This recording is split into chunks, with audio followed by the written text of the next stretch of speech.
Welcome, the Lord's chosen.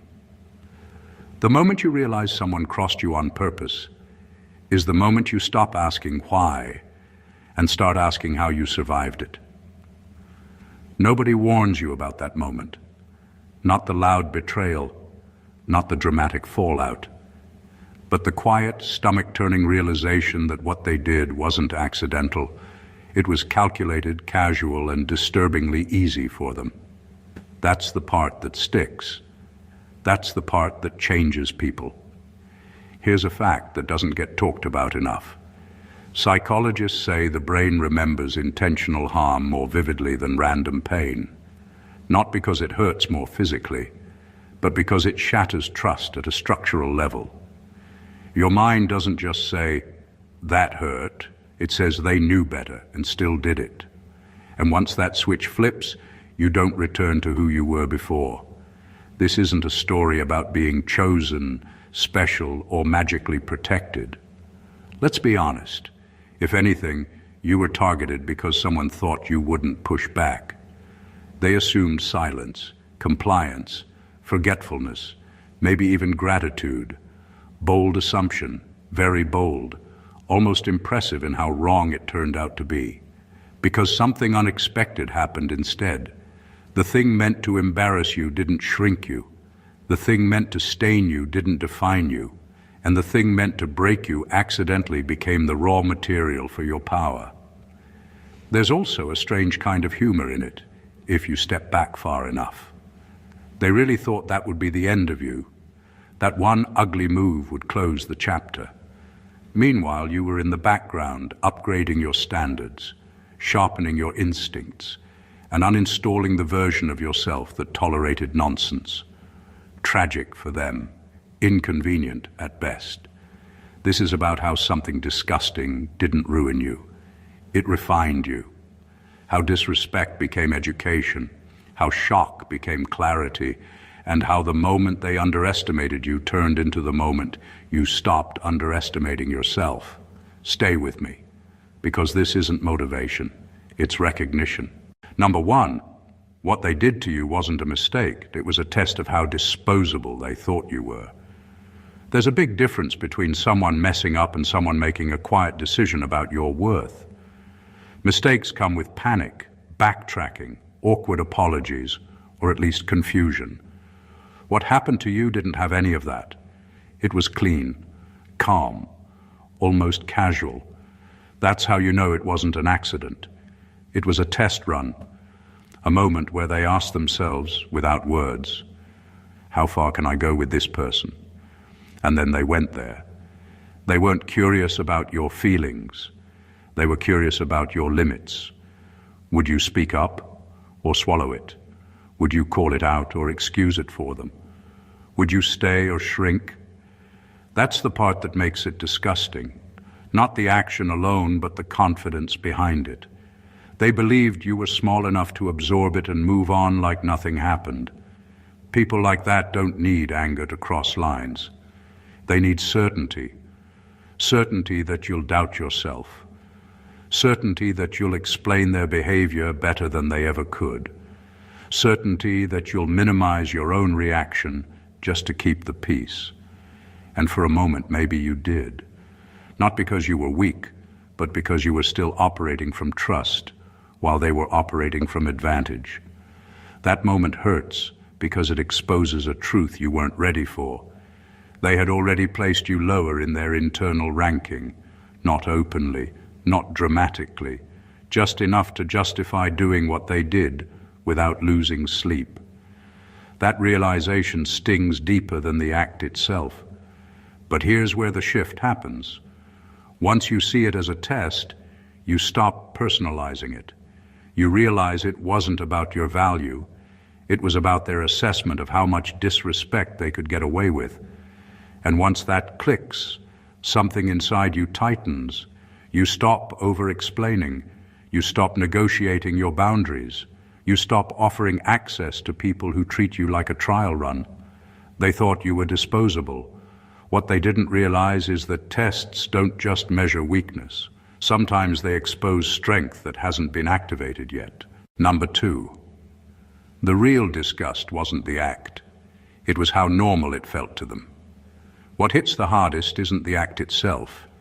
It's the casual way they pulled it off, as if crossing your line was just another checkbox on their to-do list.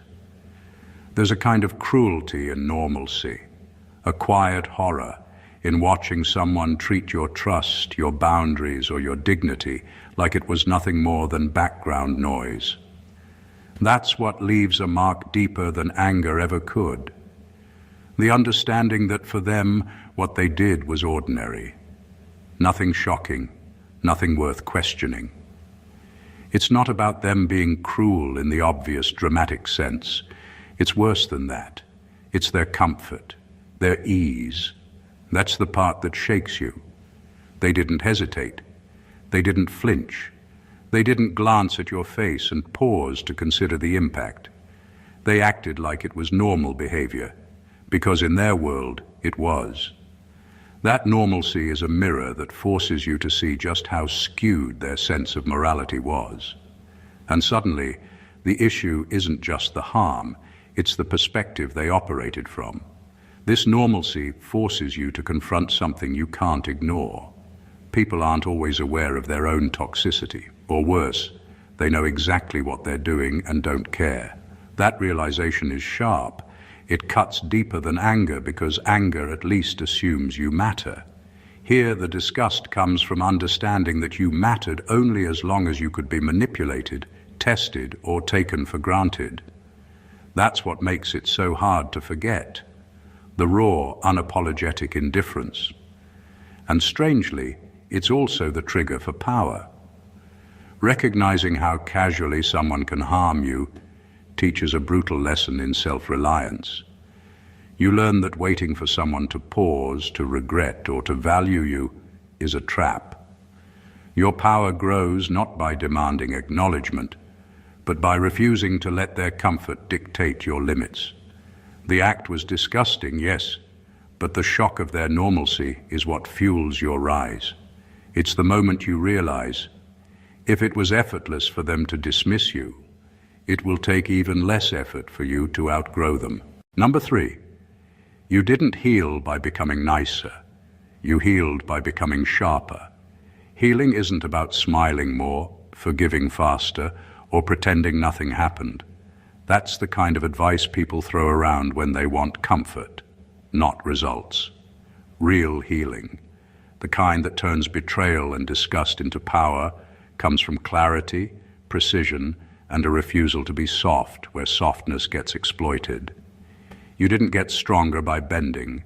You got stronger by learning exactly where to stand and never budging again.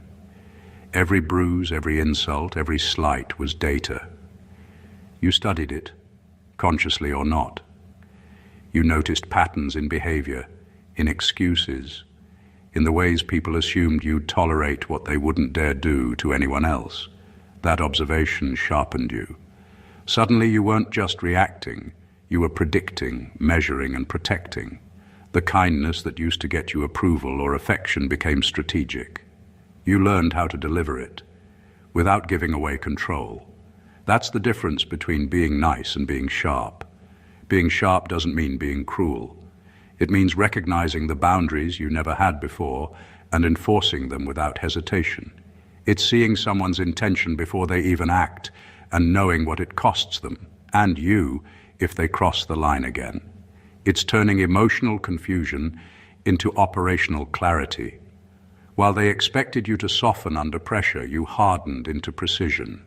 Every action became deliberate, every trust earned, every step forward calculated.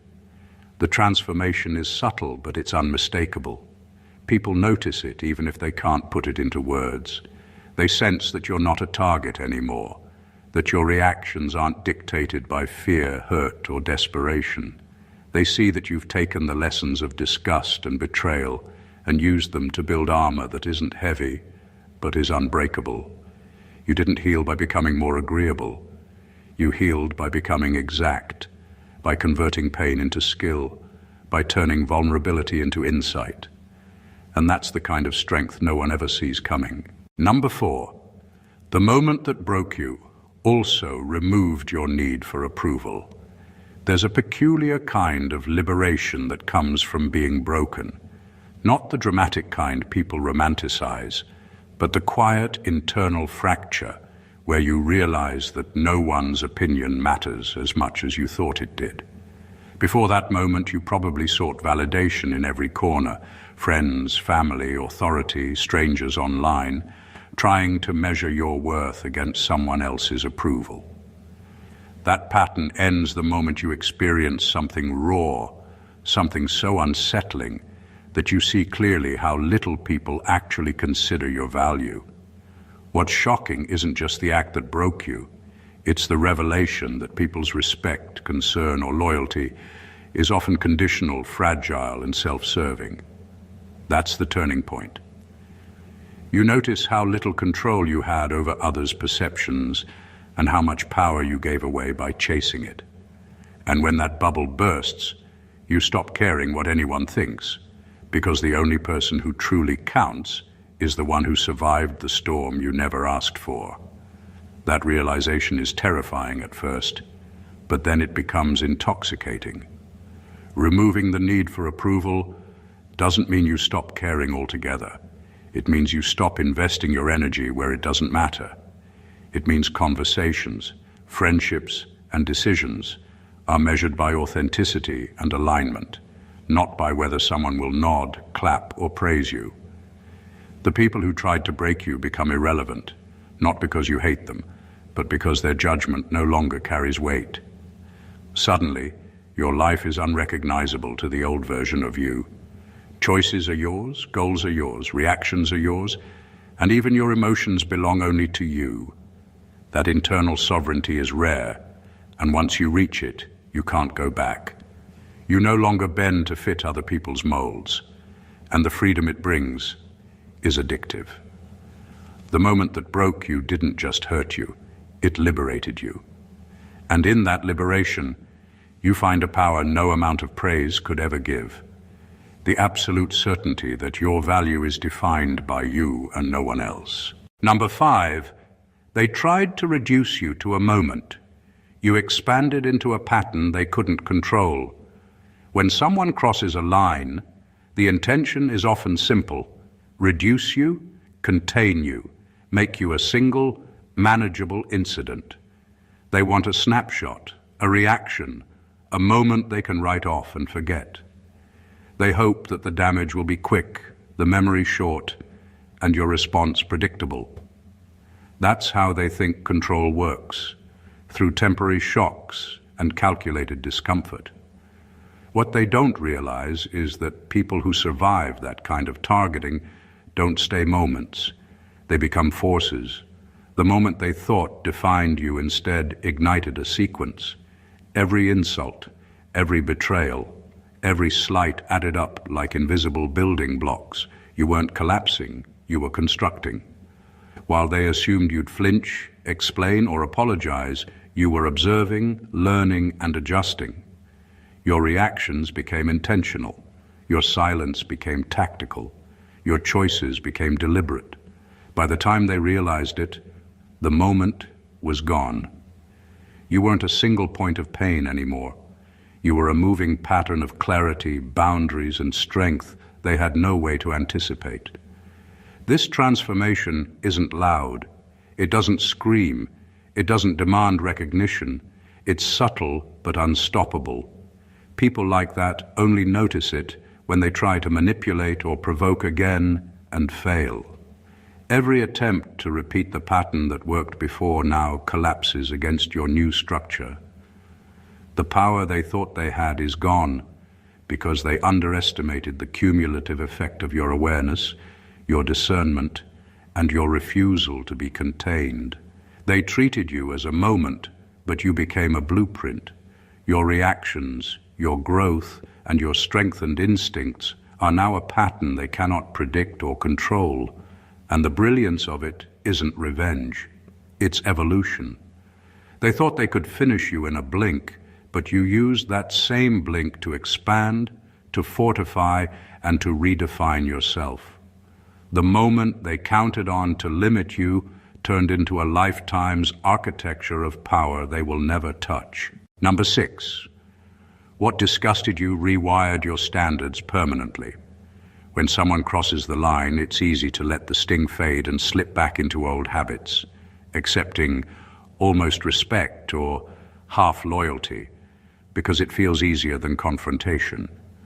But when what happened disgusts you, truly shakes you to the core, it doesn't just hurt. It forces a reckoning with yourself and with the world. You suddenly notice the invisible boundaries you were bending, the compromises you tolerated, and the people you allowed too close for far too long. That disgust becomes a teacher, and the lesson is brutal. You cannot return to your old standards without losing yourself again. Every act of betrayal or violation rewires your internal compass. What once seemed acceptable now feels intolerable. The people who expected silence or excuses find themselves replaced by an instinctive, unspoken filter that asks, is this behavior worthy of my attention, my trust, or my energy? You start noticing patterns in others that you used to ignore. The excuses, the manipulations, the subtle dismissals, everything becomes a signal rather than background noise. That awareness isn't a curse. It's a form of self-preservation that turns disgust into discipline. This rewiring goes beyond people. It touches everything. Work, friendships, relationships, even your daily decisions. You stop accepting less than what aligns with your dignity. You stop tolerating compromises that chip away at your focus or integrity. Disgust has a way of carving clarity into your life, removing the clutter of mediocrity and self-doubt. The power of this shift lies in its permanence. Once your standards are recalibrated by true disgust, there's no going back. You can't unsee, unfeel, or unknow what you've learned. And that's exactly the advantage. The world tries to test you again, but you are no longer the same person who would tolerate anything. The shock that once threatened to break you now guides your decisions with precision, ensuring that your boundaries are no longer suggestions. They are immovable lines drawn in fire. You've turned revulsion into instinct, and instinct into a shield that no one can penetrate. Number 7, you became dangerous the day you stopped needing them to understand. There's a subtle shift that happens when you stop trying to make someone see what they've done. At first, the urge to explain yourself, to justify your reactions, or to demand acknowledgement feels natural, almost necessary. You want them to recognize the harm, to feel some fraction of the discomfort they caused. But the moment you realize that their understanding isn't required for your survival, your influence, or your peace, something changes. You become dangerous, not in the obvious physical sense, but in a way they can't measure, predict, or contain. Before, their perception of you carried weight. Their approval, their apology, their recognition were like invisible levers pulling at your choices. You reacted, adjusted, and often forgave in the hope of being seen correctly. But when that need disappears, all their power evaporates. Their actions no longer define your emotions, your plans, or your value. You move through life without waiting for validation, without strategizing around their responses. That independence makes you untouchable in ways they never anticipated. This danger isn't loud. It's in the calm precision of your decisions, the subtle way your energy is no longer available for manipulation. It's in the freedom to act purely for yourself, without calculation for their perception. They may have intended to destabilize or break you, but in letting go of their understanding, you destabilize the system they thought controlled you. Every interaction becomes neutral territory. They can no longer predict if you'll be reactive, compliant, or compliant enough to exploit. The truth is, people underestimate the danger of self-sufficiency. It's quiet, internal, and invisible to those who thrive on control. But it's unstoppable. Once you stop needing them to understand, you stop waiting for cues, excuses, or permission. You move with clarity, with boundaries, with purpose. And that is far more threatening than any confrontation, because it proves, without saying a word, that you are no longer theirs to shape, influence, or contain. You are dangerous simply because you are complete on your own terms. Number 8, they expected damage. They didn't expect discipline. When someone crosses a line, they often assume chaos will follow. They think anger, confusion, or emotional collapse is the inevitable reaction. That was their calculation: push hard, hurt you, and watch the fallout. But what they didn't account for is that real power doesn't come from lashing out. It comes from control. You didn't crumble. You didn't spiral. Instead, you absorbed the shock, processed it, and turned it into structure. What they intended as damage became the framework for your discipline. Discipline is quiet, but it's lethal in its consistency. Every choice, every response, every decision starts aligning with your priorities rather than their projections. You stop wasting energy on revenge, explanations, or validation. You stop reacting in the moment because you've created a system inside yourself that evaluates, filters, and acts with precision. Where they saw chaos, you created order. Where they expected weakness, you built resilience. That gap between expectation and reality is what makes you dangerous, and in ways they will never understand. The irony is sharp. They thought harm alone could define the narrative. They imagined that the shock would linger, that it would push you into old patterns of defensiveness or insecurity. Instead, it forced you into discipline. You developed sharper instincts, clearer boundaries, and a methodical approach to life that leaves little room for manipulation. Every repetition of their pattern only strengthens your internal structure. Their attacks are no longer random. They're data points you study and learn from. This discipline isn't about rigidity or control over others. It's control over yourself. It's the ability to act deliberately, to prioritize impact over emotion, to let go of what doesn't serve you. They assumed the event would leave you fractured and reactive, but instead it left you focused, precise, and nearly untouchable. The lesson is simple but profound. The ones who underestimate you assume chaos, but the ones who master themselves turn every attempt at harm into a blueprint for unshakable strength. You didn't just survive the hit, they accidentally forged the weapon that will define your path forward. Number 9, you learned that being chosen isn't about being loved, it's about being forged. The idea of being chosen often comes wrapped in warmth and admiration, like it's a reward or a blessing. But life has a darker, sharper definition. Being chosen isn't about approval or affection, it's about endurance, testing, and transformation. The people or situations that single you out don't always see your potential with kindness. They see it as something to challenge, to provoke, to push to the edge. That's the cruel truth. Being chosen doesn't protect you from harm. It exposes you to it, and only those who survive the heat emerge stronger. Every betrayal, every shock, every disgusting thing done to you becomes a forge. It strips away naivety and reveals patterns, instincts, and hidden reserves of strength. Love isn't always present in these moments. Sometimes there's only cold calculation, indifference, or outright hostility. But the experience forces refinement. It teaches you which boundaries to set, which energy to conserve, and which people or behaviors to eliminate. Being chosen in this sense is less about reward and more about preparation. It's a crucible that tests endurance and sharpens resilience. The beauty of this realization is subtle but transformative. You stop expecting comfort from those who select you for challenges, and you stop confusing survival with approval. You understand that the value of being chosen lies not in external validation but in internal mastery. Each trial, no matter how painful, becomes a deliberate tool in your evolution. The people who picked you for difficulty unknowingly supply the material for your rise. The acts meant to weaken you are the very acts that strengthen you. When this truth clicks, everything changes. Being chosen no longer feels like a favor or a title. It feels like an initiation. And once you pass through, you emerge tempered, focused, and unmistakably powerful.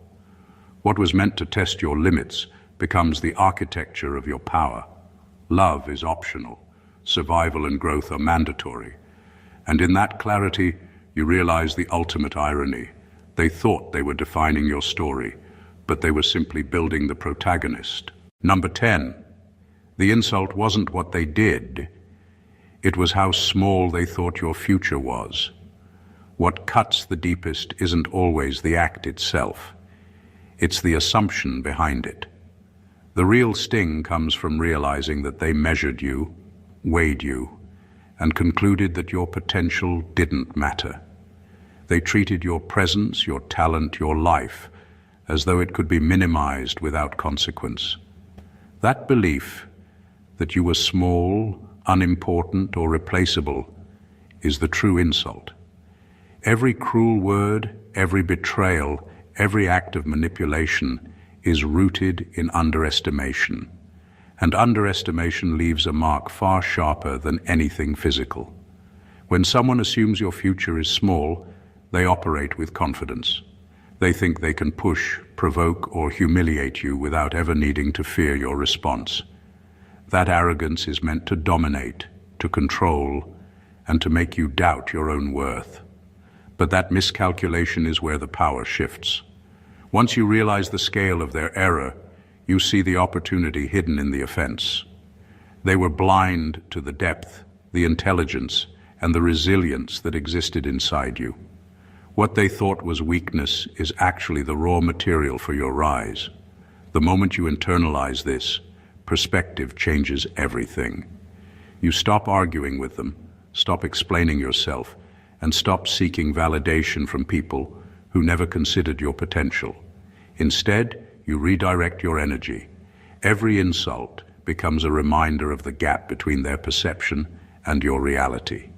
Every attempt to shrink you fuels your determination to expand, to excel, and to prove, quietly but undeniably, that their estimation was absurdly low. That's the brilliance hidden in the insult. They underestimated your future, but underestimated is the exact condition that forces greatness. You are no longer confined by their narrow vision. Each step you take forward, each boundary you enforce, each success you claim is a direct rebuttal to the smallness they imposed on you.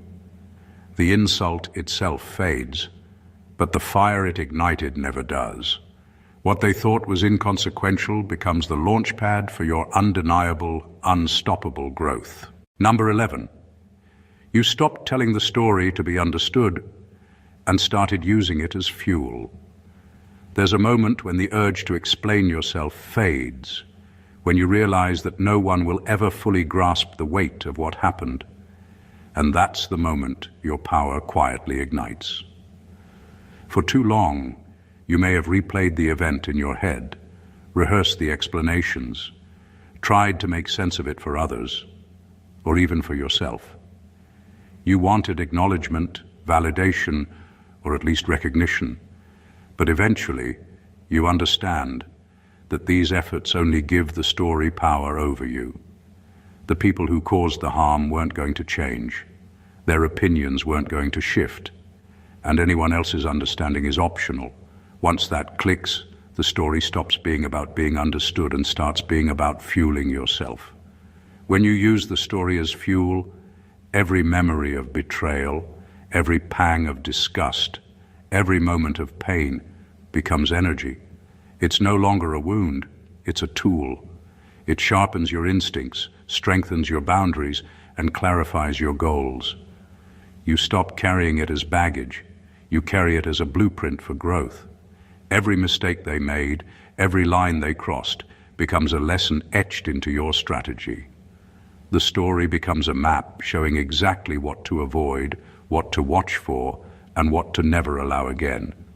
This shift transforms your entire approach to life.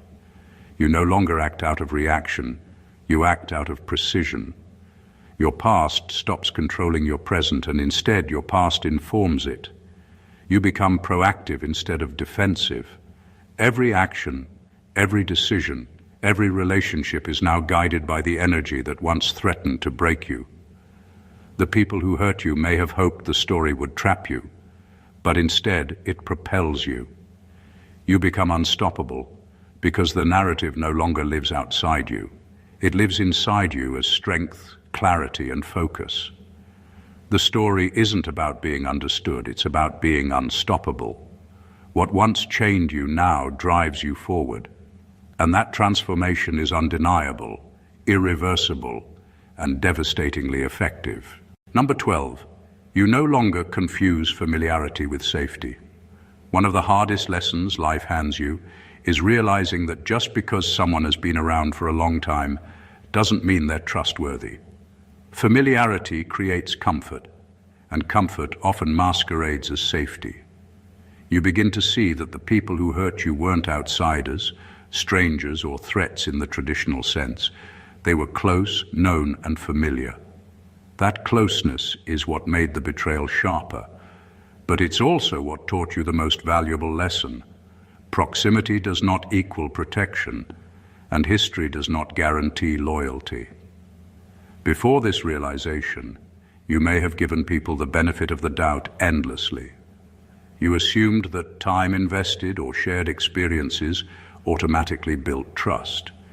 You might have ignored warning signs, dismissed inconsistencies, or overlooked disrespect because familiarity convinced you that safety was inherent. But when someone familiar crosses a line, it strips away that illusion brutally and permanently. You learn that even people who have access to your life, your emotions, or your vulnerabilities can still be careless, manipulative, or indifferent. This clarity rewires how you operate. You start observing behaviors over history, noticing patterns instead of relying on past kindness or longevity. You understand that trust is earned constantly, not assumed automatically. You set boundaries, even with people who have been around for years, and you prioritize alignment over attachment. Familiar faces no longer give you automatic comfort. Their actions determine whether you allow them influence, closeness, or access. The power in this lesson is quiet but immense. It frees you from illusions and forces precision in how you invest your energy. You move through life with a sharper sense of awareness, treating relationships as choices rather than guarantees. You become selective, discerning, and deliberate. In the end, confusing familiarity with safety is a luxury you can no longer afford, and learning that lesson transforms vulnerability into armor. You stop relying on the past to protect you and start relying on your judgment, your instincts, and your boundaries. That shift changes everything. Number 13, the power you gained isn't loud, it's precise. There's a misconception that strength has to be visible, loud, or even dramatic to matter. The truth is far more unsettling for anyone who underestimated you. Real power doesn't shout. It doesn't announce itself with anger, chaos, or theatrics. The power you gain from betrayal, disgust, and shock is quiet, calculated, and exact. It moves through your life like a laser, focused on outcomes, not attention. What used to be wasted on reactions, explanations, or trying to prove yourself is now concentrated entirely where it counts. This precision makes you unpredictable to those who thought they could manipulate you. They once relied on chaos, on emotional reactions, on the idea that you would stumble when hurt. But your power doesn't respond in real time to provocation. It anticipates, observes, and executes with intent. Every decision is deliberate, every boundary enforced without hesitation, every interaction measured against your priorities.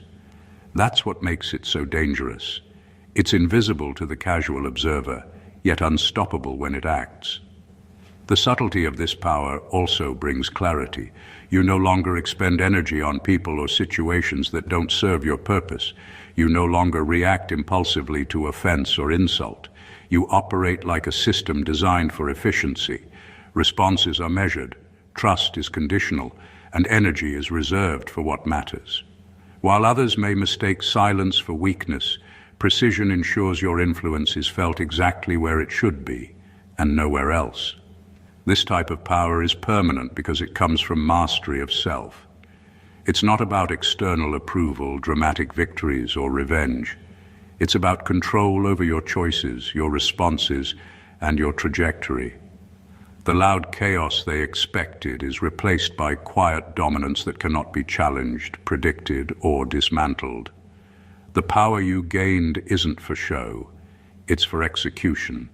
And the moment they realize it, it's already too late. You aren't loud, but you are lethal in ways they never imagined, because precision always outlasts noise. Number 14, what they did didn't make you bitter, it made you exact. There's a common misconception that pain, betrayal, or disgust inevitably leads to bitterness, resentment, or cynicism. But the truth is sharper, cleaner, and far more powerful. The real transformation isn't about carrying anger, it's about becoming exact. Every act meant to wound you becomes a lesson in precision. Every violation teaches you where to draw lines, who to trust, and what to prioritize. Bitterness clouds judgment, exactness owns it. And once you adopt exactness, life stops being a series of reactive moments and becomes a series of deliberate moves. Being exact means your time, energy, and attention are no longer up for grabs. You stop investing in people or situations that don't respect your boundaries. You stop guessing or hoping for understanding from those who never intended to give it. Every choice is measured, intentional, and rooted in experience. You know what will cost you unnecessarily and what will advance you purposefully. The power of exactness is that it leaves no room for waste, no tolerance for indecision, and no mercy for repetition of the same mistake. It's a quiet, relentless form of mastery. This exactness also transforms relationships. You no longer confuse familiarity with loyalty or history with reliability. Every connection is evaluated, every interaction intentional. You move like a force that is both subtle and unstoppable. People may not notice it immediately, but its impact is undeniable. The precision in your actions and responses makes you untouchable in ways that anger or bitterness never could. The ultimate irony is that what was meant to weaken you only refined you. The disgusting act, the betrayal, the shock, they were all raw material for a new version of yourself. You didn't collapse under their weight. You recalibrated. You became exact. And exactness is permanent. It's not about emotion. It's about structure, discipline, and clarity. Where bitterness burns out quickly, exactness endures, shaping every choice, every boundary, and every outcome with unstoppable intent. What they thought would break you ended up forging a version of you that cannot be misjudged, manipulated, or underestimated. Conclusion. What they did to you was meant to hurt, humiliate, and diminish. They assumed you would falter, fold, or shrink under the weight of their actions. But what they failed to realize is that every insult, every betrayal, and every moment of disgust was fuel for your transformation. You didn't just survive, you evolved. You became sharper, more disciplined, and far more precise than anyone could have predicted. You stopped seeking approval, stopped confusing familiarity with safety, and learned to turn every attempted wound into a blueprint for growth. The real power lies not in reacting, but in mastering yourself, in converting chaos into clarity, and in turning pain into exactness. What was intended to break you instead refined your instincts, strengthened your boundaries, and sharpened your focus. You became a force that operates quietly, deliberately, and irresistibly, unstoppable, because it no longer relies on others' recognition or understanding. Every moment of underestimation, every act of disregard, became an opportunity to expand beyond what they imagined possible. By the time they realized the mistake they made, it was already too late. The person they thought they could diminish had become someone they could never predict, control, or contain. The transformation is subtle but absolute. Pain and betrayal didn't make you bitter. They made you exact, intentional, and unshakable. That is the true power of turning shock into mastery, disgust into clarity, and violation into growth. If this story resonated with you, if it lit a spark of recognition or gave you the fuel to push forward, don't keep it to yourself. Make sure to subscribe to the channel for more content that cuts deeper than surface motivation. Like, comment, and share this with someone who needs to see the truth and rise above it. Your growth doesn't happen in silence. It happens when you take control and move with precision. Stay blessed always.